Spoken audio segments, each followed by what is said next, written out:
Amado Senhor, Pai querido que está nos céus, nós te louvamos, bendizemos, agradecemos pela tua bondade. Querido Pai, abençoa o teu povo, guarda a tua igreja em toda a terra. Manifesta, Senhor, o teu poder, dá graça aos meus irmãos. Suplicamos a ti, Senhor, pela nossa audiência. Abençoa os nossos ouvintes. Toma em tuas santas mãos os teus servos que estão sempre conosco, os nossos ajudadores e intercessores. Guarda a tua igreja na cidade, a tua igreja no sítio. Abençoa os meus irmãos no interior do estado, no interior do Brasil. Guarda a tua igreja, Senhor. Toma o primeiro lugar em cada coração, abençoa os teus ministros, guarda, meu Senhor, a nossa denominação, nosso pastor presidente, os demais ministros da tua igreja, Senhor, em todo lugar. Querido Pai, Senhor da glória, ouve a nossa petição, nós te pedimos em nome de Jesus. Saudamos a todos com a paz de nosso Senhor Jesus Cristo. Voltamos para apresentar o programa Voz da Igreja, programa da Escola Teológica União e Crescimento, a Unicresce. E hoje nós vamos falar, meus amados irmãos, um tema especial no capítulo 14 de Romanos. Aquelas dificuldades que alguém tem em relação à forma, o tempo, como adorar o Senhor, como servir ao Senhor. E nós vamos ler Romanos 14, do versículo 5 a 12. É um texto pequeno, uma grande mensagem, uma grande lição e certamente uma ajuda para quem tem algumas dúvidas. Romanos 14, 5. Um faz diferença entre dia e dia, mas outro julga igual todos os dias. Cada um esteja inteiramente seguro em sua própria mente. Aquele que faz caso do dia, para o Senhor o faz, e o que não faz caso do dia, para o Senhor não faz. O que come, para o Senhor come, porque dá graças a Deus, e o que não come, para o Senhor não come, e dá graças a Deus. Porque nenhum de nós vive para si, ou morre para si. Porque se vivemos para o Senhor, vivemos. Se morremos, para o Senhor morremos. De sorte que, ou vivamos, ou morramos, somos do Senhor. Porque foi para isto que Cristo morreu e ressuscitou, e tornou a viver para ser Senhor, tanto dos mortos como dos vivos. Mas tu, por que julgas teu irmão? Ou tu também, por que despreza teu irmão? Pois todos havemos de comparecer ante o tribunal de Cristo, porque está escrito: como eu vivo, diz o Senhor, que todo joelho se dobrará a mim e toda língua confessará a Deus, de maneira que cada um de nós dará conta de si mesmo a Deus. Bendito Senhor, Pai querido que está nos céus, nós lemos a Tua palavra. Suplicamos pelos nossos ouvintes, os nossos irmãos, os que terão contato com as nossas publicações, os nossos seguidores, os nossos ajudadores. Amado Pai, guarda os meus irmãos, nos dá graça e entendimento desta palavra santa. Em nome de Jesus, nós te pedimos. Amém. Meus queridos irmãos, a Igreja de Jesus Cristo foi formada a partir do judaísmo. Jesus era um judeu, nascido em Belém e criado em Nazaré. Apesar de ter passado um período no Egito, na infância, não sabemos quanto tempo ele ficou. Mas também cumpria as Escrituras. Do Egito chamei o meu filho. Nesta expressão, do Egito chamei o meu filho, tem duas aplicações. Uma aplicação de Israel saindo do Egito no tempo de Moisés e uma aplicação de Jesus voltando do Egito com os seus pais depois da morte do Herodes. O anjo do Senhor falou com José lá no Egito. Bom, então, como a igreja de Jesus nasce no judaísmo, Jesus era judeu, nascido em Belém, criado em Nazaré. Jesus tinha 12 discípulos judeus. Não sabemos, não temos dados o suficiente para saber se aqueles 12 discípulos representariam as 12 tribos de Israel, mas é muito provável que eles representassem as 12 tribos de Israel. Muito embora o Pedro e o Tiago fossem irmãos, alguém poderia contradizer esta possibilidade, mas, quem sabe, tivessem envolvimentos com outras tribos. O Tiago e o João eram irmãos, mas, quem sabe, os pais fossem de tribos diferentes, não sabemos. E não vamos além do que está escrito. Mas a verdade é que a igreja surge no judaísmo. E existia entre os judeus dos dias de Jesus, como existe entre os judeus dos dias atuais, um grupo muito zeloso em relação aos dias de adorar. Ao sábado, o Shabá, a Páscoa, as festas conforme escrito e descrito no Antigo Testamento. Que judeu não fala Antigo Testamento. O judeu não reconhece outro testamento, portanto, para eles é a Torá. A Torá é a lei, é a palavra, é a Bíblia deles. Bom, agora, como a igreja foi formada a partir do judaísmo e depois ela foi sendo acrescentada com egípcios, líbios, gregos, romanos e sírios, tírios, como a igreja foi sendo acrescentada para cumprir o propósito de Deus, anunciado ainda nos dias de Abraão, que através dele, de Abraão, da semente de Abraão, Cristo é a semente de Abraão, através dele o mundo seria abençoado, todas as nações da terra seriam abençoadas.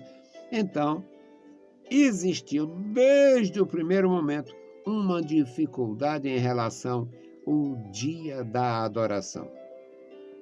No primeiro dia da semana, era a preferência dos cristãos, dos seguidores de Cristo, proveniente do mundo gentil.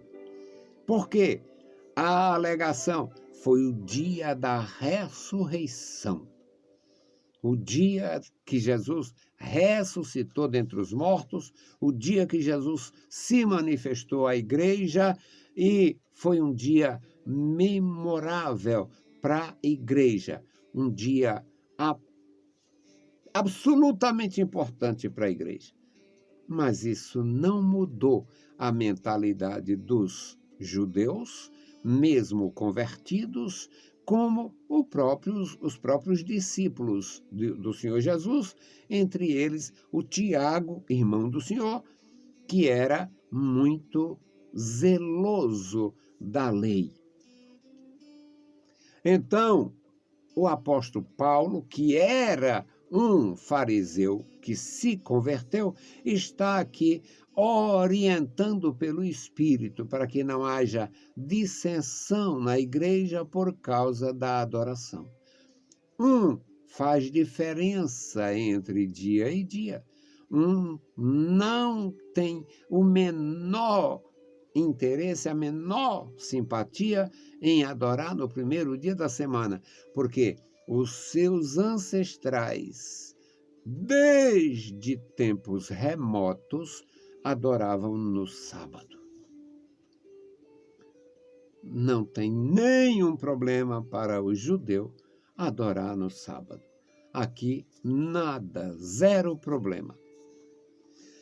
Um faz diferença entre dia e dia, e outro julga igual todos os dias. Os cristãos da Macedônia, os cristãos de Creta, os cristãos da Síria, os cristãos de Cesareia, os cristãos da Grécia, adoravam o Senhor no primeiro dia da semana, e mesmo que no sábado fossem para a sinagoga, mesmo que no sábado tivesse alguma reunião, mas eles preferiam o primeiro dia da semana por ser o dia da ressurreição. Então tinha esta diferença que não deveria jamais ser motivo de inimizade, de porfia. Um faz diferença entre dia e dia, outro julga igual todos os dias, e Paulo diz, o mestre da igreja para os gentios, cada um esteja inteiramente cônscio, cada um esteja inteiramente seguro no seu coração. Cada um faça isto conforme o seu entendimento, sem prejuízo da fraternidade, sem prejuízo do serviço a Cristo, sem prejuízo da adoração. E ele vai exemplificar isto. No versículo 6 ele diz, aquele que faz caso do dia, ele faz caso porque ele é servo do Senhor. Para o Senhor ele faz. Para o Senhor, ele faz caso do dia. Aquele que faz caso do dia, para o Senhor faz. E o que não faz caso do dia, para o Senhor não faz. Para ele não tem a menor dificuldade em adorar no primeiro dia da semana, até porque ele não tinha tradição de adorar no sábado. Mas não fica só nisto. No versículo 6, Paulo diz, o que come, porque muitos, aquela questão da dieta do judaísmo, é o alimento kosher. Só come se for animais abatidos conforme as regras do judaísmo, não come carne sufocada, não come.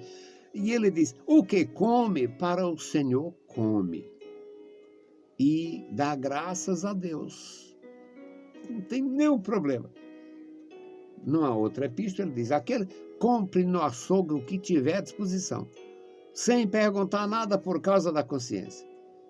Comprai, comei tudo que vende no açougue. Paulo ensina para a igreja. E aqui ele está dizendo, o que come, para o Senhor come e dá graças a Deus. E o que não come, para o Senhor não come e dá graças a Deus igualmente. Ele explica no versículo 7, porque ninguém vive para si, nós vivemos para Deus. Ninguém vive para si, nem morre para si.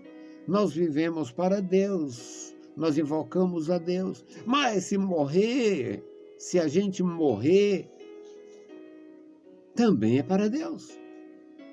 Versículo 8, porque se vivemos para o Senhor, vivemos, se morremos, para o Senhor morremos, de sorte que vivendo ou morrendo nós somos do Senhor. Então, dificuldade zero de relacionamento. Não crie dificuldade, não crie obstáculos a quem está entrando na igreja pela fé no Senhor Jesus. No versículo 9, ele diz, porque foi para isto que Cristo morreu. Cristo morreu para juntar, para unir, para reunir, para redimir, para resgatar. Porque para isto Cristo morreu e ressurgiu e tornou a viver para ser Senhor dos mortos e dos vivos. O senhorio de nosso Senhor Jesus Cristo é completo. O senhorio é o senhorio de Cristo, dos mortos e dos vivos. O senhorio de Cristo abrange os vivos e todas as gerações que morreram. No versículo 10 ele diz, mas, e diante do exposto, por que é que tu fica julgando os irmãos? Alguém lê isso aqui e vai puxar assunto e entrar em discussão com integrantes de seitas. Permitam-me citar Adventista de Sétimo Dia. Adventista de Sétimo Dia é resultado de um entendimento de um senhor chamado Guilherme Millian, que depois voltou atrás com suas especulações e foi substituído por uma senhora chamada Ellen Goldwhite. E, passando por cima das escrituras, criaram uma seita que cresceu, desenvolveu e se tornou até mesmo muito culta, muito importante. Eles têm grandes faculdades, grandes bibliotecas, com essa grande loucura de condenar todo mundo porque quer que gentil guarde sábado. E a palavra de Deus diz, quem guarda, guarda para o Senhor. Quem não guarda porque não precisa. Não guarda porque serve o Senhor com liberdade. E a igreja, no princípio, já tinha os dois grupos. Os provenientes do judaísmo não fazia a menor... para eles não fazia o menor sentido adorar no primeiro dia da semana. Mas os que vinham de entre os gentios não fazia o menor sentido para eles guardar o sábado, que eles nunca haviam guardado. Está vendo a diferença? Judeu sempre guardou o sábado, aceitou Cristo, continuou guardando o sábado. Gentil nunca guardou o sábado, aceitou Cristo, recebeu Cristo e ficou servindo ao Senhor e adorando o Senhor no primeiro dia da semana, o dia da ressurreição. Nenhum conflito, porque não se trata de seita, não se trata de heresia, não se trata de perturbação, não se trata de uma verdade suposta, uma nova verdade, uma verdade criada por Guilherme Millian, por quem quer que seja. Aqui é a instrução para a boa convivência, é a instrução para um viver sadio, para uma igreja saudável. E aqui a exortação, a repreensão no versículo 10. Por que você julga teu irmão? Por que você julga teu irmão? Também por que despreza teu irmão? Não pode nem julgar, nem desprezar, porque nós não temos a palavra final. Nós vamos comparecer perante o tribunal de Cristo. É lá que o irmão vai ser julgado. É lá que a minha obra vai ser julgada. É lá que os meus atos, os meus feitos, os meus escritos, os meus discursos, a minha convivência, a minha agressão com alguém vai ser julgada. Por que tu julga teu irmão? Por que tu despreza teu irmão? Você guarda o domingo, que também na época não era chamado domingo. Domingo não vem de São Domingo. Domingo não vem de dominicano. Não. O domingos ali vem de domini. Domini. Ano Domini, o ano do domínio do Senhor. Ano Domini, domínio, Domini. Tem nada a ver com santo, São Domingo, com isso, com aquilo. Então, era o primeiro dia da semana que depois, posteriormente, quando passaram a chamar segunda-feira, terça-feira, quarta-feira, quinta-feira, sexta-feira, sábado e domingo. Isso foi uma continuidade. A igreja não dizia que Jesus ressuscitou no domingo, Jesus ressuscitou no primeiro dia da semana, que não era chamado de domingo. Bom, tem nada a ver com heresia. Era um testemunho poderoso do Senhor da glória, ressuscitando o seu Filho no primeiro dia da semana. A igreja judaica não tinha a menor atração pelo culto no primeiro dia da semana, muito embora fizesse. Enquanto a igreja gentílica não tinha a menor atração ou nenhuma necessidade, apesar de terem havido perturbadores. Na epístola de Paulo aos Gálatas, ali está descrito que havia perturbadores, que queria que os gentios guardassem o sábado e praticassem a circuncisão. Paulo os exorta, condena, inclusive, e diz que se alguém vier com outro evangelho, seja amaldiçoado, anátema. Então, meus amados, é a palavra para nós aqui. Por que tu julga teu irmão? Por que despreza o teu irmão? Não era integrante de seita. Integrante de seita tem que ser realmente reprovado. Uma seita criada por uma mulher profetiza, que profetiza pelos poros, tem nada a ver com a palavra de Deus, nada a ver com a Escritura. No versículo 11, Paulo ainda está cheio da graça e diz, porque está escrito, como eu vivo, diz o Senhor, todo joelho se dobrará diante de mim e toda língua confessará a Deus.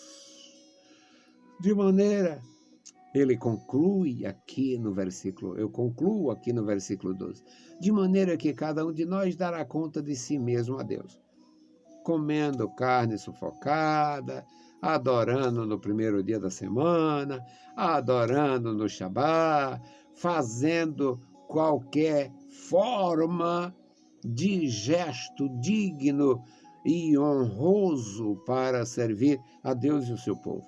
Esta é a vontade de Deus, que tenhamos inteligência e façamos a obra do Senhor sem discussões, sem insultos, sem reprovação.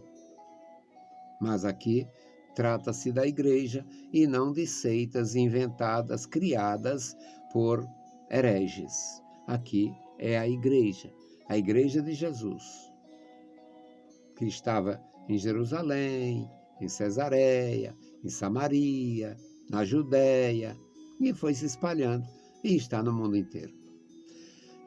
Deus abençoe meus irmãos, Deus encha de graça cada vida, Deus opere em cada coração e nós tenhamos, além da sabedoria para viver, a graça para ajudar.